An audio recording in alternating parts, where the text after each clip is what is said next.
ফিরলাম বিরতির পর। বিশালগড়ের নদীলাখ এলাকায় গাড়ি এবং বাইকের মধ্যে সংঘর্ষ, যার ফলে আহত হয়েছেন এক ব্যক্তি। জানা গেছে যে একটি বাইকের সঙ্গে বোলেরো গাড়ির সংঘর্ষ ঘটে এদিন দুপুরে, এবং এতে বাইকে থাকা চালক শামসু মিয়া রাস্তায় ছিটকে পড়ে যায়। পরবর্তীকালে অগ্নি নির্বাপক দপ্তরের কর্মীরা খবর পেয়ে আহত ব্যক্তিকে উদ্ধার করে মহকুমা হাসপাতালে নিয়ে যায়, কিন্তু তার অবস্থা আশঙ্কাজনক দেখে তাকে আগরতলা হাঁপানিয়া হাসপাতালে রেফার করা হয়। ঘটনাস্থল থেকে দুর্ঘটনা হওয়া বোলেরো গাড়িটি পালিয়ে যেতে সক্ষম হয়েছে বলেই জানা গেছে। আমরা বিশালগড় একটা ফায়ার কল আইছে যে যাইতে নদীলাখ কালী মন্দিরে একটা অ্যাক্সিডেন্ট হয়েছে। নদীলাখ? হ্যাঁ, নদীলাখ কালী মন্দিরের সামনে একটা অ্যাক্সিডেন্ট হয়েছে।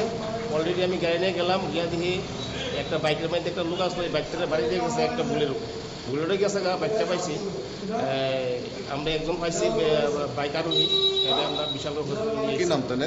শামসু মিয়া, 51 বছর।